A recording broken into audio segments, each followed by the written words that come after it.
មនុស្សធម្មតាមិនបានក្នុងណាមើលជាតាជាមានអត់ជាដែរគាត់អត់ទេ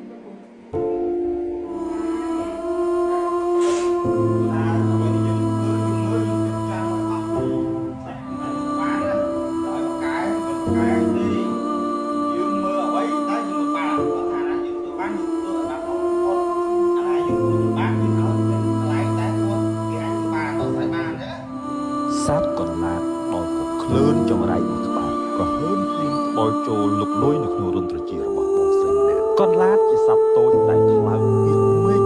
ហ៊ានចូលឆ្លៀនពៀនទន្ទ្រាននៅក្នុងរន្ធជាដោយមិនកោតក្រែងវាបានបង្កទុកបុកម្នេញកន្ទុកកន្ទែងគេងមិនលក់បក់មិនឡើយមួយយប់ទល់ភ្លឺបន់ឲ្យតែភ្លឺដើម្បីរកពេលវេលាមកជួបគ្រូពេទ្យនៅភ្នំពេញព្រលឹមស្រាងព្រះសូរិយាពុំទាន់រៀងផងបងក៏បានគ្រប់មហូបអាហារអំបិលប្រហុកទុកនឹងម៉ែក្មេក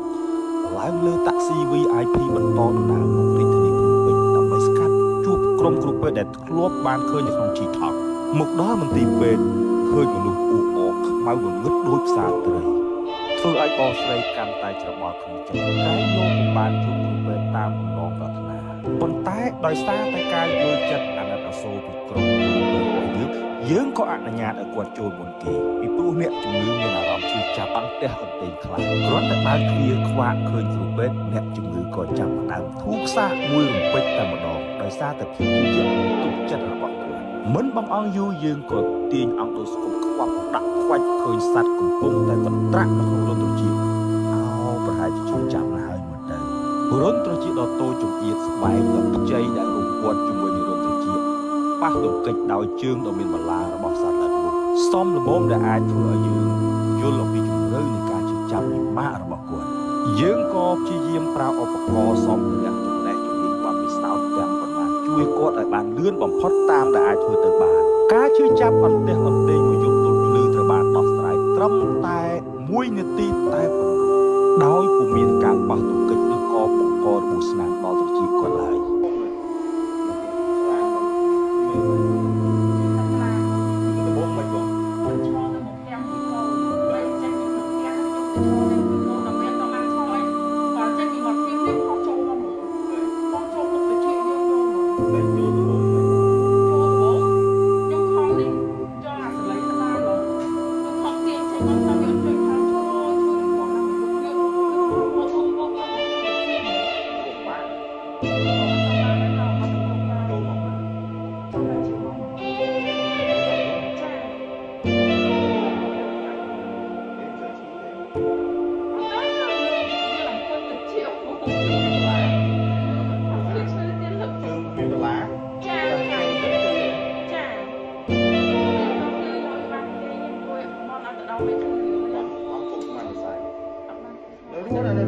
ចាំវាទៅចាំហ៎អត់ទេលោកគ្រូយក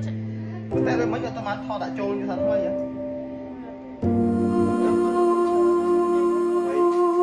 ហើយយកចេញមានអារម្មណ៍មិនអូយគ្រូច្រើនណាស់សប្បាយចិត្តបាយយ៉ាអញស្មានតែអាចបើកឲ្យរស់នៅជាមួយអានឹងមួយជីវិតបើរមអត់ទេ